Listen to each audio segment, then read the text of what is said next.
আসসালামু আলাইকুম প্রিয় ভাই, সবাই কেমন আছেন? আলহামদুলিল্লাহ, দোয়া করি আল্লাহ পাক রাব্বুল আলামিন আপনাদেরকে সুস্থ রাখুক।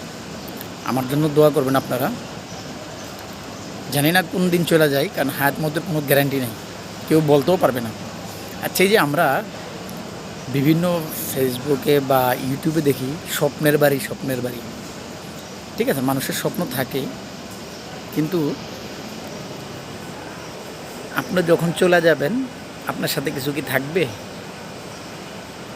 স্বপ্ন কিন্তু দুনিয়াতেই থেকে যাবে, স্বপ্ন আর আপনার সাথে দিবে না।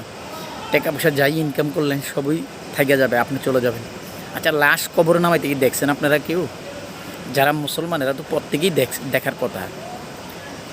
সুন্দর করে লাশটা কবরে নামাইয়া ডান দিকে যখন মুখটা একটু কাজ করে মুখটা খুইলা দেয়, ওই কথাগুলো চিন্তা করছেন?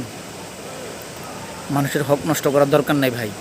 আপনার কবরে আপনার জবাবদিহিতা আপনার দিতে হবে। মান রাব্বুকা মান দিনুকা যখন জিজ্ঞাসা করবে, ভালো কিছু করে গেলে জবাব দিতে পারবেন, না হলে তালা মারা খাইলেন। অতএব মানুষের হক নষ্ট করার দরকার নাই ভাই। ভাই বোনের হক নষ্ট করে অনেক মানুষ আছে না এই সমাজে? তো ভাই, আপনারা অনেকে হয়তো বা কমেন্ট করে বলতে পারেন যে ভাই আপনি এই কথাগুলো বলার দরকার কি? ভাই, এটা সাবধান হয়ে যাই আমরা, তাই না? বলা অবশ্যই দরকার আছে, আমার দায়িত্ব আছে বলা। একটা মানুষ ভুল পথে গেলে বুঝায় যদি মানুষ ভুল ভেঙে যায়, আল্লাহ হয়তো বা আমার জীবনের গুণাগুলো মাফ করে দিতে পারে। ভাই, খারাপ দৃষ্টিতে নিয়েন না কথাগুলো, বা খারাপ মাইন্ডেও নিয়েন না। আল্লাহর রাস্তায় আমি আপনাদের কাছে মাপ চাই। সুন্দর করে কথাগুলো বললাম ভাই, একবার চিন্তা করে দেখেন। আমি আমার না শুয়ে থাকলে নিঃশ্বাস যে নাক দিয়ে নিতেছি, আজকে আপনাদের সাথে ভিডিওতে কথাটা শেয়ার করতেছি, হয়তো বা এটা আমার জীবনের শেষ কথা হতে পারে।